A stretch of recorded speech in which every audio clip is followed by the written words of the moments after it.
everyone. Welcome to the Find a Moment podcast, where we navigate the space between ideals and everyday life. We are your hosts, Gretchen Roberts and Jennifer Ford, and we look forward to finding a moment with you today. Hello, and welcome back to the Find a Moment podcast. We are so thankful to have you all here listening with us today. And we are in part 2 of our series on friendship. Hello, Jennifer. How are you? I'm doing well. Glad to be picking up this conversation again and just to have an opportunity to share this with our listeners.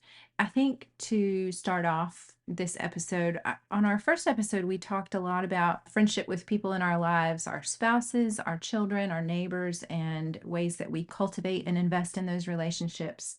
We talked too about how some of the relationships that we have are people that we choose, and some of those relationships are people who are given to us, like our parents and our children. Some of that is often going to be people in ministry, and just how the Lord invites us to refine ourselves and to submit ourselves as we, in reverence to Christ, are living and doing life with people who may have different ideas or thoughts or values than us, but how to have God honoring relationships and even friendships with those people. So I feel like today a good direction for us to start is just considering what friendship with Christ is like. And that is absolutely a relationship of choice. And a good place for us to begin is to just look in scripture and see what does the Word of God tell us about friendship with Jesus? And I want to start out with a verse from John. This is John 15:15, and it says, I no longer call you servants, because a servant does not know his master's business. Instead, I have called you friends, for everything that I learned from my Father I have made known to you. So in the verse, Jesus is saying to his disciples and to his people that he does not call them servants anymore.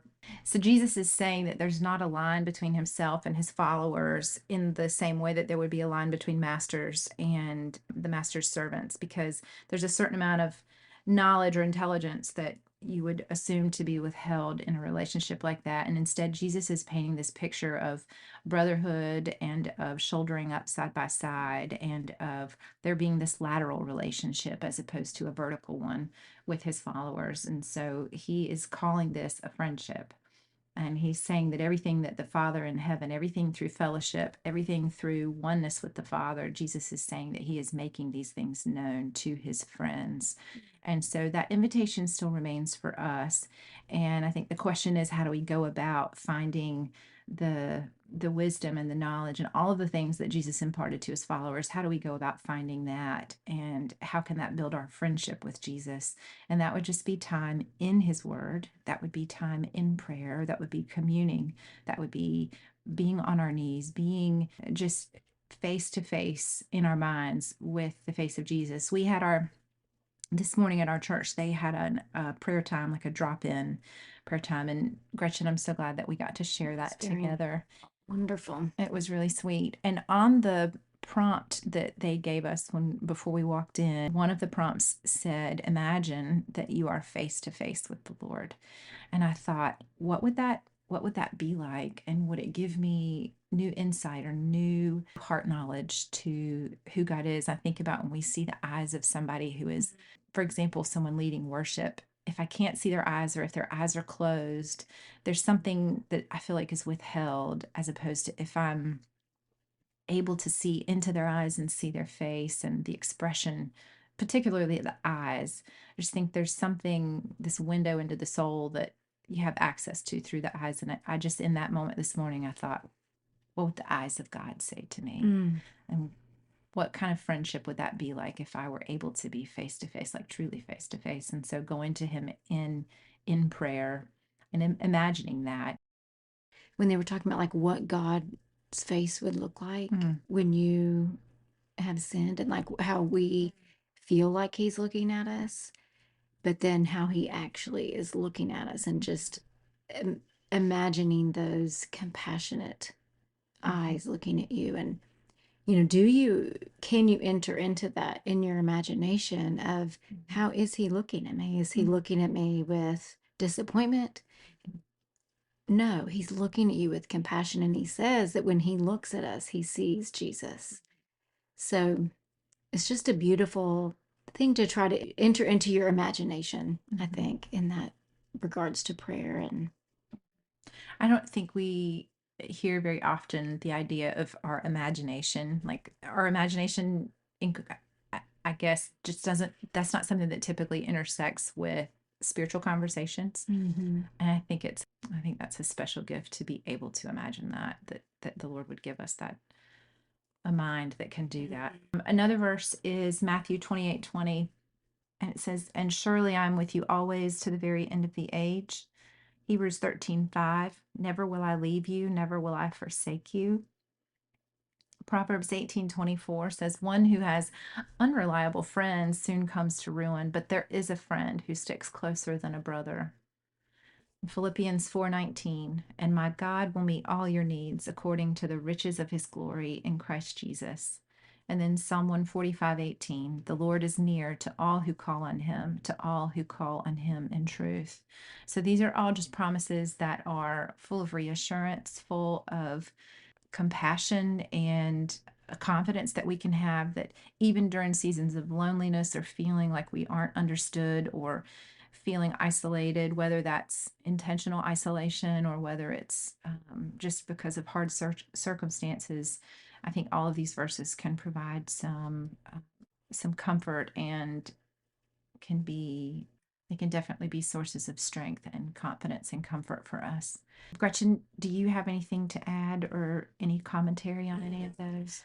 I think it's such an encouragement to me reading those verses and remembering the times in my life when I have felt lonely, whether it was after a move and living in a new place and not having like a group of friends with you right away. And then there are just some seasons, maybe in early motherhood, where you're home a lot and you just don't have the opportunity outside of home to have those more extended time with meaningful friendships. And that it has been, looking back, it has been those times when my relationship with Jesus has been Mm, strengthened. mm, And so to not fear the loneliness, to not feel like you're a failure if you feel lonely, mm, or that you're not lovable if you feel lonely, or that you're not worthy of a friend, but that sometimes I feel like we're allowed to be in those seasons to learn a new level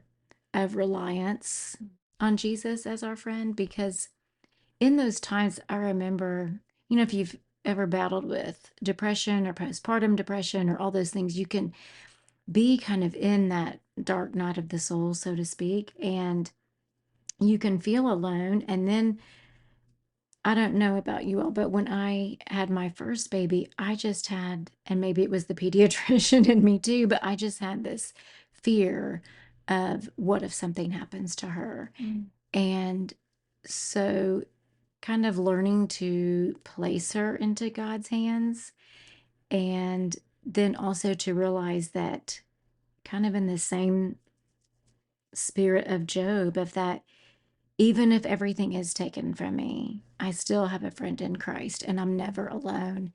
And it's one thing to say those things, and then it's another thing when you are dealing with maybe anxiety or depression and those things feel like mm, this imminent reality. So, anyway, God has just used those times in my life to really show me his character, his compassion, and his ever presence with me. So, my encouragement would just to be not to feel shame or abandonment, I guess. Maybe mm, don't feel abandoned in those times when you maybe feel like you don't have good friends, but to allow God to become a mm. deeper, richer friend to you. Did you ever have any moments like particular moments, or was it more just a gradual returning back to, I guess, just a feeling of not feeling, or just a time of not feeling the loneliness? I never went through postpartum depression, so I I have gone through anxiety and depression after 9/11, but when I think about postpartum, especially because of the expectations that you kind of have of yourself when you're going to have a baby and you're expecting that you're going to be so happy and you've been looking forward to this for so long, Yeah. and then you're battling your own mind and your thoughts and your emotions and it feels out of control. So that's not something that I can relate to, and it always makes my heart feel heavy when I hear people talk about that, because I can't imagine, especially, the anticipation you have leading up to having your baby, and then for it to be so different emotionally, mentally, spiritually. Did you have any like turning point moments? I prayed that I would have just like I would wake up one morning and I would not feel that way anymore. And I remember every morning waking up and being like, oh, I still feel that way.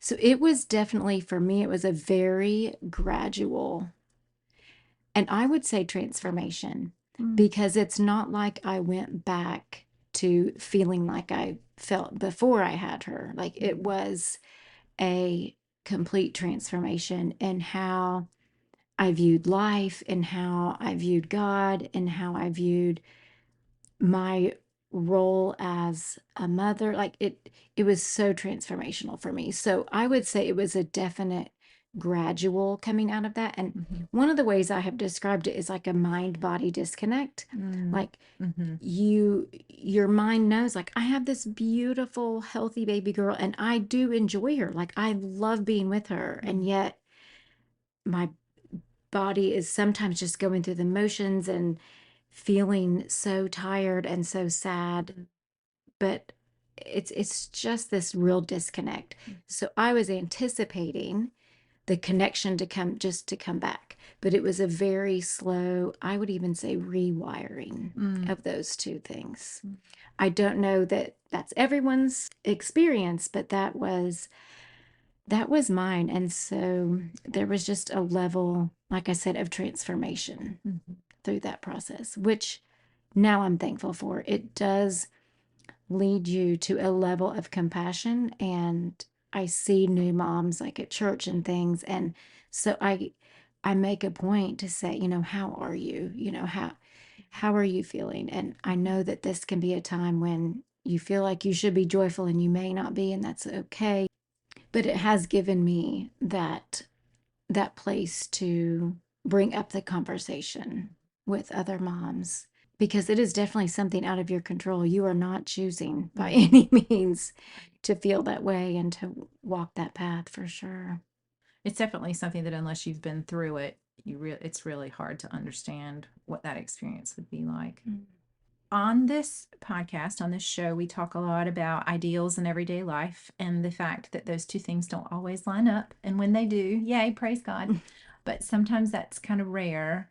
And sometimes the space between ideals and everyday life is small. Like we're pretty close to our ideals. And then there's other times when that gap just feels immeasurably large, and we sometimes can feel tempted to be ashamed or embarrassed or to think that something is wrong with us for there being such a stretch between those two things. And so I know in our first episode we talked about ideals and then everyday life with friendship, but if we want to talk a little bit more about friendship with Jesus, let's talk about the ideals and Mhm. everyday life and kind of define that, and also just acknowledging the fact that sometimes our ideals are not what God would say is the ideal, that our ideals can be influenced by culture, by social media, by our own internal kind of wiring and our own personal experiences from growing up and other things. And so, Gretchen, what would you say is your ideal for friendship with Jesus? Mm.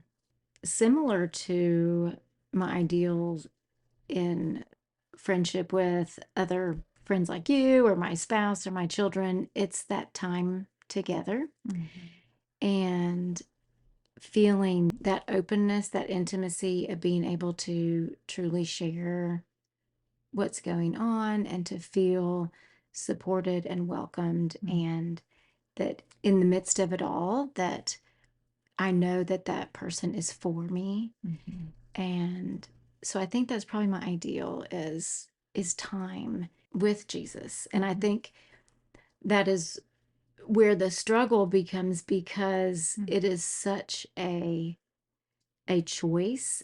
And like we've talked about before, like it's kind of like a sacrifice. Like there are so many pressing things in our life, real life people with real life needs, and realizing I have to prioritize this time in the word, this time in prayer, and how can I incorporate that into my everyday life so that my ideals and my everyday life are in harmony.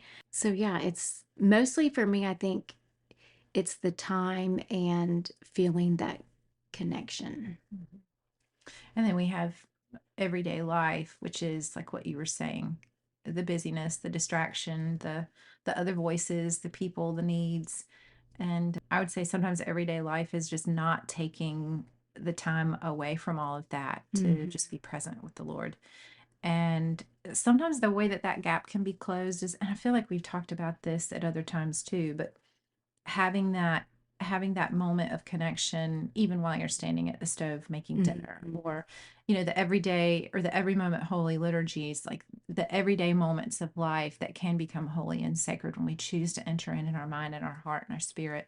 So things like vacuuming or raking the yard or cleaning out the car or going to pick up groceries, whatever those things are, those are moments where we can continually throughout our day be in connection with Jesus. And there's nobody else in our lives who is always available. Mhm. And sometimes we think, like, there have been times when you and I have gone for a long time without talking or seeing each other. And I start to feel this kind of strain in my spirit, or like this groaning of like, I need to be connected with somebody who gets me. Yes. And it's been too long. And texting is not going to work this out because there's too much to talk about. I have my list of questions for you, but Yeah. then we think about our relationship with, like, there's literally nobody else who is available 24/7 to Mhm. us. And there's something about that relationship that it requires a different level of attentiveness and a different level of focus and determination and this willful intentional entering into the presence of Jesus, that it's an exercise. It becomes a Mhm. spiritual discipline. And Yes. for myself, it is hard at times because I struggle with attention span issues. I always have. Clinically, you could label me as ADHD. And so that is a discipline that is very hard for me mentally to sustain a lot of time in that, unless I have something in my hand, like a pen or Mhm. pencil and my journal or a notebook or something, because my mind wanders very quickly. So even that spiritual discipline can be challenging. And if you are the Mhm. kind of person who has attention problems or attention issues, and it's not made easier by the time that we spend on our screens, because that really wrecks our attention span. If Yes. that is something that you can relate to, I would say to be intentional about journaling, because Mhm. and when I journal, when I take the time to spend time with Jesus journaling, there's always this turning point Mhm. in my prayer. There's always this moment where I'm pouring my heart out, pouring my heart out. And then it's like the eyes of my heart are opened and my mind is opened. And I say, oh, but Lord, you're doing this. And Yes. then there's some kind of revelation or some kind of new awareness or some kind Mhm. of new wisdom that he shares. And so I would not receive that if I had not taken the time to enter into that moment doing the work of actually write. And not everybody requires that, but for Mhm. myself personally, I know I do. Mm. And I know that the fruit of that is I learn new things. I hear new things from him. He shows me scripture in a new way that I haven't understood it up until that point. And so Mhm. And if you don't know what to journal or what to write, there have been times when I would write out a psalm, mm, and it goes through that same pattern hmm in the psalm. So you are writing out, and it's like, Lord, where are you? These people are yes. ridiculous, and they keep coming after me, and they want to harm me, and why aren't you, taking them out? And but you are my rock, you are my fortress, you Yes. are, ever present with me, and I trust you. Mhm. And so it's a great way to kind of start that practice. I think if you don't know what to write, is to write out a psalm, because David in a lot of those goes through that same process. Mhm. And you're like, is this the same person that was Right, writing at the right, beginning right. of this psalm? And another thing I did when I was going through a tough season that has carried on is I would set an alarm on my phone Mm. for 10 and 2. So those were kind of two like break times in the morning and the afternoon, and I would listen to a song called Quiet, and I can link it in the show notes. But that song really helped me just to quiet my spirit in the midst of whatever was going on. So I would listen to that song. I would go outside, listen to that song, and say the Lord's Prayer. Mm. So it doesn't, it would take a couple of minutes, but it was such a way to reset my mind, my heart, my focus, and to just take a break from all the things that were, you know, wanting my attention and all the things that I needed to get done, and to just go outside to listen to that song, to say the Lord's Prayer. It was just a beautiful way to incorporate that connection. And it started in a very lonely season for me when I started doing that. I think that would be a good thing to add to the action steps at the end of the episode, to have at least one alarm set throughout your day, one or two alarms, and just have something intentional that can remind you to turn your heart, turn your mind, turn your spirit to Jesus. And the word anchor comes to mind, like having those points that kind of anchor you to him throughout your day.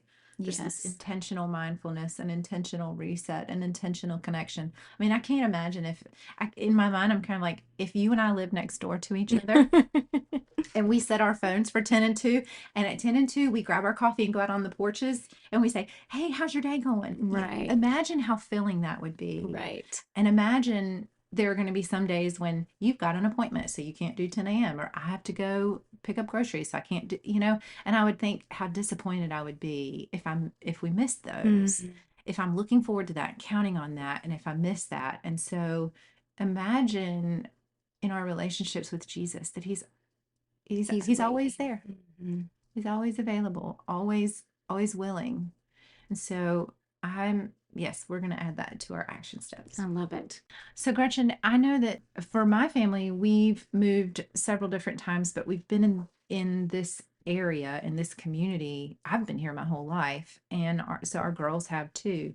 But there's some people who, whether it's for jobs, if the parents have jobs where they have to move around a lot, or particularly military families who have to be very mobile, or just different seasons and being called to different places for ministry or otherwise.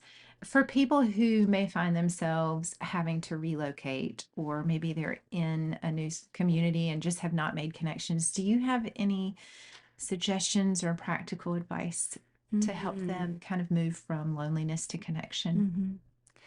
So I would definitely say start with being the initiator. And that can be really hard and scary because there is that fear of rejection. Even as adults, there's still that fear of like, will she want to go to coffee with me? Will she do it because she feels obligated? But but taking the initiative to invite someone to coffee, invite someone over to your house for a cup of coffee or for a meal together. So a lot of the times, our mentor, Sally Clarkson, has said with all of her moves, like if she wanted to have friends, she had to be the initiator and to start whatever Bible study or book club. And one of the things I started years ago was our Mom Heart group. And so I would invite moms into that group. And like we shared in our introduction episode, that's how Jennifer and I really got to know each other. I mean, we knew each other before then, but that's really how we developed a deep friendship. And I will say the majority of my deep friendships now, 15 years after starting that group, are because of having that group. Wow. And those were the moms who we took the time to really be honest with each other and to share our struggles and not stay there in our struggles, but to encourage each other and help each other through them. So having the courage to initiate, I think, is a great way to start. And just ask someone if they are willing, to meet with you regularly. And we talked about Sally Clarkson. So in her book Girls Club that she wrote with her daughters, I think it's Joy in one of the chapters talks about dating your friends and how, if there are several people that you want to get to know, like not literally, but like, go out on a little date, like get coffee together and see like, is this a friendship that you have in common and cultivate? Not everyone is going to be, your lifelong friend. It may be, yeah, our personalities really, or our schedules or whatever it is, it may not be the friend for you. So don't worry if you have to time with several different people before you find your people. And another way I think is in that initiating is serving with others. And I think something beautiful happens when you are doing something on purpose with a friend.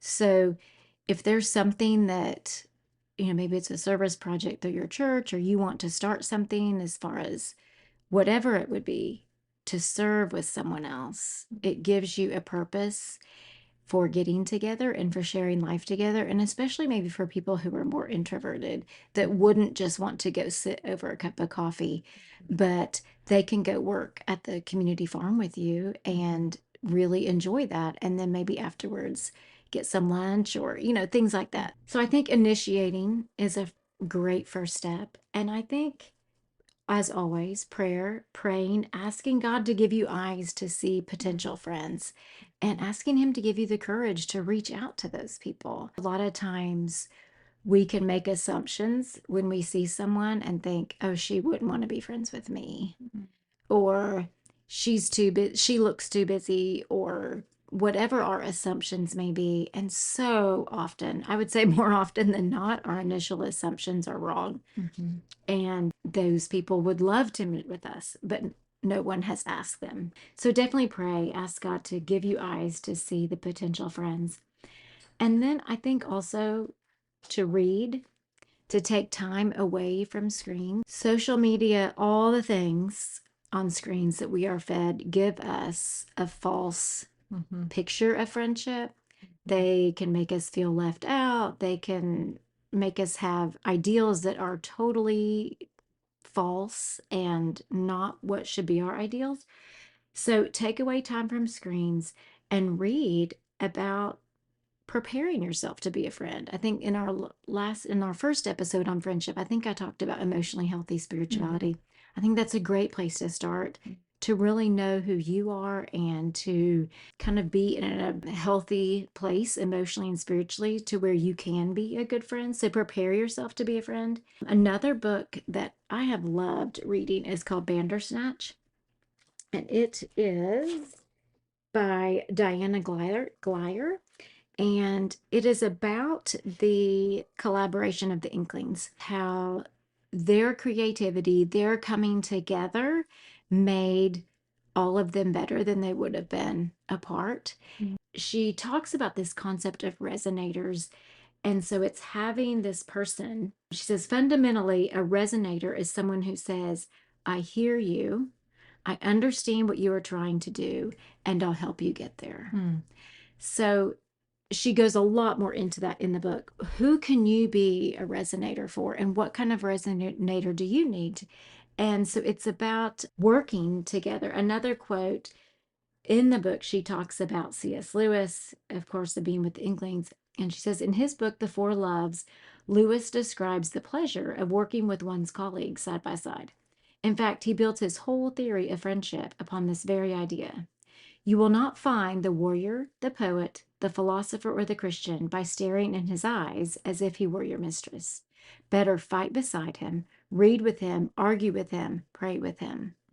So having those relationships, those friendships that make you a better person, that aren't just agreeing with everything you say, that you're willing to work through and wrestle things together. And I think that's one of the times when our friendship, Jennifer, I feel like things deepened with us when we started really talking about a lot of issues in theology and life and all of these things, and kind of hashed out our opinions and our thoughts. And I know I probably didn't end up at the same place I began in those discussions that we've had.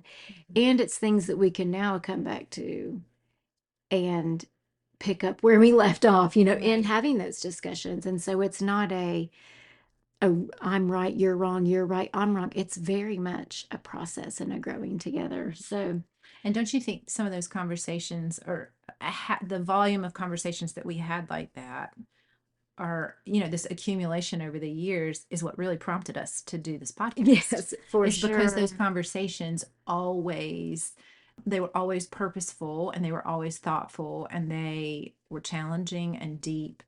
And when you have somebody that where you can really just wrestle out your convictions and verbally Hmm. process, and somebody that can, maybe ask some questions you hadn't thought of, or if God has blessed you with a friend who is able to understand where you're coming from, and they can even extend the articulation of your own thoughts, where there have been times when you would say things and I would realize that's exactly what that I haven't, Hmm. my mind hasn't put it all together in the form of words yet, and you just did that for me. Hmm. That's exactly what I'm thinking, and just had not been able to express it yet. I pray that everybody has a friend like that. Hmm. But the wrestling and having somebody to just dig through those things, and those friendships are rare when there's Yes. that degree of alignment and that degree of connectedness. Those are rare friendships. And I have had deep friendships throughout my life, but they're usually pretty just like one at a time. Hmm. And I never really had a big group of deep friends, or a big group of even medium depth friends. I never had that. I've always just had like one or two really close friends at a time. And Hmm. so I feel like that's, different personalities are going to have different friendship needs too. Right. But I'm just very grateful that I've been able to find that, and especially coming from a childhood that, for myself personally, my childhood was full of a lot of hurt from my peers, and bullying, and Mm. assault. I was assaulted twice, Mm. once in middle school and once in high school, and just really not understanding the source of being targeted, Mm. and my mom just really grieving and crying with me, like, I don't understand why these girls are so mean. I don't understand. And all I wanted to do was just be a friend. I just wanted to have friends. I Mm. was taken advantage of. I was tricked and made fun of. And I've now, looking back, I'm able to see like how much more I value true friendship now, Right. because it's not something that I've always just had. Hmm. I've usually just had one, or like I said, one or two really good friends at a time. I'm grateful for that. And Hmm. for my own kids, I want them to have deep, close friendship. And it doesn't have to be with a big group. It doesn't have to be with everybody. Right. But just to have one or two close friends that you feel like you can pour your heart out, and you can be yourself, and you can tell them the hard things, and you won't be judged. Yes. And they won't go spill it to somebody else. Right. That's what, and that's hard to find for teens. Our Hmm. girls are 14 and For 16, sure. almost 17, and they are learning some really hard lessons that, sometimes friends are fair weather, and Hmm. somebody that can seem like your friend this week completely ignores you for the next 3 weeks. That's very confusing. And I think it's good in those teen years to let them know, like, it's okay to feel lonely. It doesn't Mhm, mean that there's something wrong with you. mhm, It is a very normal thing, and especially in their generation with, like we've talked about a lot, just with mhm, screens and technology and not having a lot of the face-to-face opportunities, mhm. that it's not like there's something wrong with you if you feel lonely. Like, that Right. is kind of the human condition. That's kind Mhm, of how we are. And I think the idea that friendship doesn't just happen, that it does take work. There's an Arthur Brooks quote from one of his books. He says, friendship is incorrectly seen by many people as something that just occurs naturally without conscious effort or work. This is false. mm, Like everything else, important friendship requires attention and work, and mm, it must be built on purpose.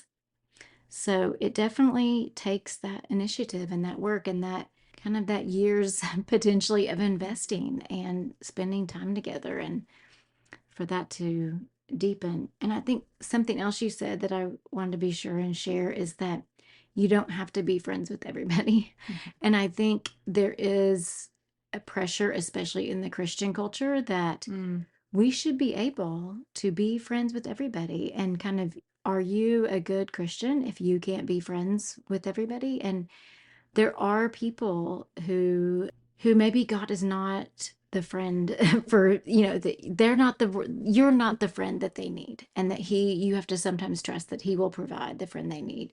But it is okay to have boundaries. You do not have to go through emotional abuse, manipulation, any of those kind of things just because you feel like you have to because you're a Christian and you want to be friends with Right. everybody. Like, no, you can have boundaries. And not to say that we can't love and forgive and work for reconciliation, but just so it's our listeners are aware that yes, there are situations that you can have boundaries and that you're not a failure if there are people that you cannot be friends with or in kind of inactive friendship with, they can be more. Oh, that was another book, Building True Spiritual Community by Larry Crabb. Was another one. They can be your outer circle friends. There are people who are your inner circle, and those need to be people that you trust, that you share the intimate parts of your life with, your spouse, your closest friends, your children, those kind of people. And then there are kind of layers of outer circle friendships and acquaintances and things like that. And that to build true spiritual community, you have to have those close inner circle relationships, and just guarding those and protecting those and cultivating those. It's going to help you grow as a believer and those other people grow. And so that's another really good book. You've been full of great suggestions today. I feel like I need a separate life just so I can go study and read all of the things because my to read list is getting so long right now. One thing that I'll share is this idea of loneliness in ministry. And we can sometimes be called and be confident of our calling in ministry and yet still feel disconnected relationally from the people with whom we serve. And I have been part of the worship team at our church for 21 years. And the team has, we've all grown up. I mean, the team has grown up. I am the oldest woman on the team, and I am in the group of people who've been in there the longest. There's been a lot of people we have some folks who've joined who in the last several years who are definitely younger, and I love that. But there were about, I'll say, maybe 12 or 13 years in there where I really just continued to feel disconnected. And part of that was just the scheduling dynamics. And there were a lot of friendships in there that spent time together outside of Sunday. And they also were scheduled together to play in different ministries. And I was only a Sunday person. And sometimes they would do the youth camps together and do other camps for other organizations together. And those are times when there's just a lot of time spent like working toward, I can't imagine how much time they spent together, for example, like at youth camp in the summer, and just how fast those relationships grow. And then if they're playing a couple times during the week at other ministries together, and then hanging out together during free time. Those were things that I just, we were young, starting our family, and with babies, it just was not feasible for us to be super connected. And those relationships did not naturally click. And so I really questioned, it just made me really question my place on the team. But I also felt really confident that that's a place where the Lord had called me. And so feeling like I'm part of a team, especially something that is supposed to be as intimate as worship, and doing that together, to feel so disconnected for so long, but still confident that that was where the Lord had called me. It was sort of like I'm sacrificing my need for connection and relationship so that I can continue offering in obedience what God has called me to offer to my church. And, through the years, and some of it, I think it came with maturing as a mom. Through the years, my perspective of the team changed. We had some leadership changes, but then also the way that I saw myself in the team changed. And starting to see myself as I've gotten older, seeing myself as more of a maternal figure to the team, and also thinking about how they probably view me being older, especially with some of the younger people. kind of this combination of things all happening with leadership and culture changes and like teen culture, and then also myself maturing and continuing to be confident that that's where the Lord had asked me to be. I was able to kind of step out in confidence a bit and start Mm. reaching out and initiating relationships instead of thinking they probably don't want to hang out with me. They're young and cute and cool.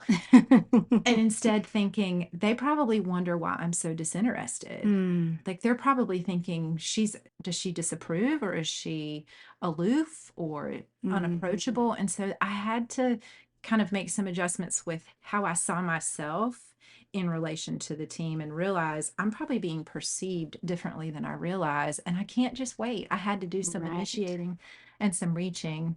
And so that even in ministry, sometimes we can Yes. feel lonely. So if you are one of those people, I would say to ask the Lord to give you vision for how you can reach and connect, and maybe ask the Lord to give you a new way to see yourself, maybe through the eyes of the other people that you're serving, Yes. and to So ask God good. to give you a spirit of confidence and approachability. So as we tie a bow on this conversation, Gretchen, could you give our listeners some action steps that they can walk away with? Definitely.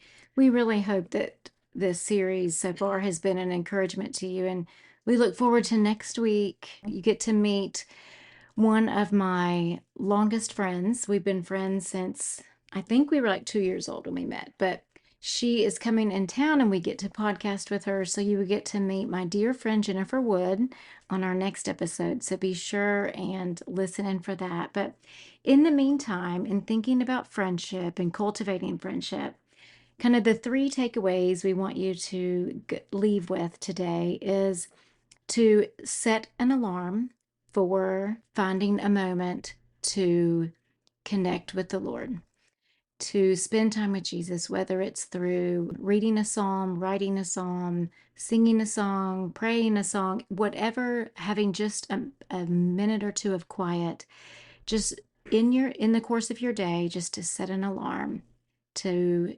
prioritize friendship with Christ. And then our second step would be for you to initiate something with someone. Just take one step and have the courage to initiate. And even if you feel like you have great friendships, there's still someone else out there who you can encourage, who you can be a resonator in their life. And it doesn't have to be, a huge commitment on your part, but just to take that step of initiating. And then, as always, we just encourage you to pray, to ask God to give you the eyes to see others, to see their needs, to see how you can step in and offer yourself as a sacrifice of friendship. So we thank you for joining us for part 2 of friendship, and we look forward to sharing time with the other Jennifer next week. So thank you for listening.